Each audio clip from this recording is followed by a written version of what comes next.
Yeah, so here we are in the control room. It's a right mess. It is a right mess, which is nice. It makes a nice change from all those sparkling clean control rooms. Yeah, that's true. The Auralex on the walls, we went a bit crazy in the front quarter of the room. But luckily we got the landlord to pay for the Auralex. So oh, nice. yeah, so I managed to squeeze that in on a bill that we had, and so that's why we had so much Auralex. You do realise the landlord might be watching this video online right now. Yeah, it wasn't my fault. You paid for it. Oh, good move. We followed like live end, dead end. That's the theory behind the room, where you have an absorbent end and a diffusive end that scatters the sound on the back. Okay, so, that's so what we've done. We're sitting in the back end of the room now. Yeah, this back end's wood. And there's going to be a diffuser here that scatters the sound. And as the materials came to this end here, they're a lot less sort of absorbent. So as it comes further and further, it becomes a lot less absorbent. So the diffuser is going to be like a slotted one? Yeah. We've cut the columns. Basically, there's going to be 12 columns in the diffuser. You use a prime number and add 1, so we used 11. And those columns are different depths in the actual frame, and that means that there's a change in the sort of distance of the back wall, and that in itself uses I think the law of diffraction, and it allows makes the sound hit the back and then scatter around. How long has it taken to get to where we are now? It's 3.5 months to here. 3.5 months, so that's not too long then, No, really. we basically started beginning of December, the proper build, the structure. I think the roof was up just before that, middle of November. So yeah, beginning of December we really started building it into a studio rather than just being like a few walls and a roof. Yeah, so 3.5 months, and we hopefully in 2 weeks we're ready to record. I think, you know, if we did go back into stuff, there'd be a few things that we would brush up on, and now we've got a little bit of experience, we know how stuff works and that, but, you know, we're pretty proud to say that everything that you can see has basically been done by us. You know, it might be a bit unfinished in certain places, or there might be a couple of jagged edges, but the whole thing has been built by us, you know, and, you know, that to me means quite a lot. I'm quite pleased with myself and impressed with what we've done, you know. Definitely. I mean, there'll always be something you can learn next time, but that's the whole point in doing it, isn't it? So do the learning experience. Yeah, I mean, but you got to remember that, you know, that people are coming here to record. If we did put, you know, another 2 zeros on the price of everything, then we would be putting more money on how much we'd have to charge our customers. And when you go to Metropolis or Air Studios, you know, you have to accept that they've got massive rent. They've, you know, got big bills for engineers to pay and stuff like that. But that's where we were able to be competitive. We were able to say, you know, we can get the finish that people expect, but still be able to charge the right amount for the area and for the sort of clients we'll be getting. So that's, you know, something that's worked in our favour. I think if we weren't able to do it ourselves and we would have had another company, and it might not have worked so well as a company, you know, or it might have worked, but it wouldn't have had the same opportunity to work. So yeah, it's been fun. Now I know how to make studios. Very good. Yeah, and we've started a record company as well, Urban Chain Records.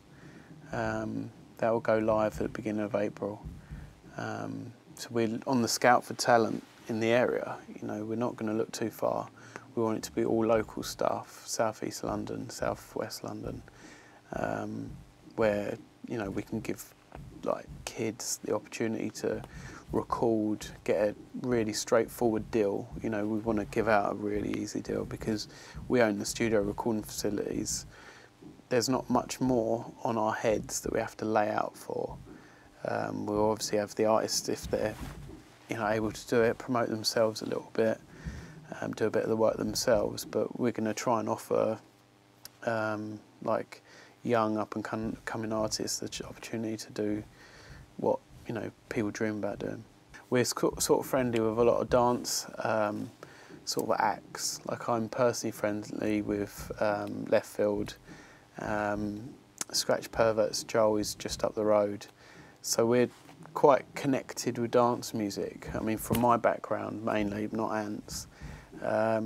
So I'd like to do a bit of that, a bit of development for dance acts where they are in their bedroom making stuff, but then to sort of take that to the next level and make it a little bit more commercial and you know, able to be released as a track, to bring it in here and get a few people's ears for it, and you know, sort of produce it, mix it down on a big desk, put some effects on it and stuff like that. So we're open to that as well. I'd like that.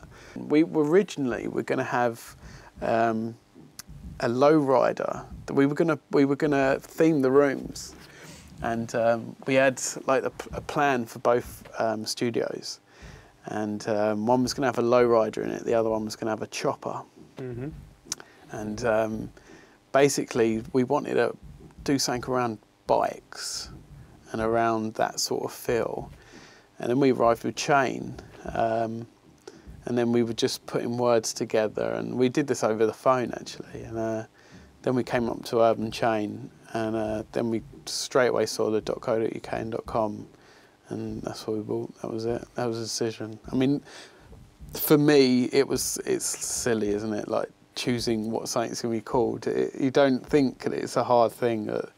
If anyone's tried to name a band or tried to name a DJ or it's tough. A tune, you know, tough. it's crazy. Everything's taken, definitely. And I think the most frustrating thing about trying to get names for like .coms or whatever is that all the cool ideas you think of, not only are they taken, but nobody's using them. Yeah. They're just parked out somewhere, and it's like, it's so frustrating. Yeah. Yeah, I know what you mean. Like, and band names and stuff, particularly trying to come up with original band name. It's under 12 syllables is it's not that easy. I guess it's only going to get harder. So yeah, exactly. But I think that's sort of the fun of it. I think that's where you sort of find your identity, and I think that's what sort of helped us really realise like where we are situated and what we're going to be doing and stuff, because you know, we sort of realised that we're going to be in Penge. There's going to be a lot of urban stuff. There'll probably be quite a lot of black singers and like maybe some R&B and stuff like that. So like we didn't want to go against that. We knew that that was the common trend in the area, so we didn't want to, you know, stick our fingers up to that and say we're not going to do that. We sort of thought, well, we're here, you know, we might as well make that, you know, what we're sort of centred around. And neither of us listen to urban music or anything like that, but you know, that's what we're in the middle of doing. You know, you wouldn't open an Eskimo clothing shop in the Sahara Desert, you know. That would just be silly. It's the same thing. That'd be very silly. Yeah. Or I don't know, a sand walking boots shop in Antarctica.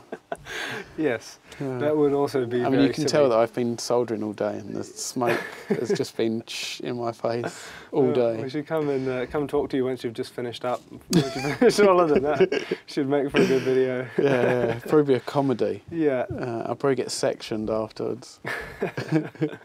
Thank you very much for your time. This has been really, really interesting. And we'll check back when everything's all nice and cleaned up, and we can have a good look around once it's all hooked up. Yeah, hopefully the fuse is made and the place looks tidy. Yeah.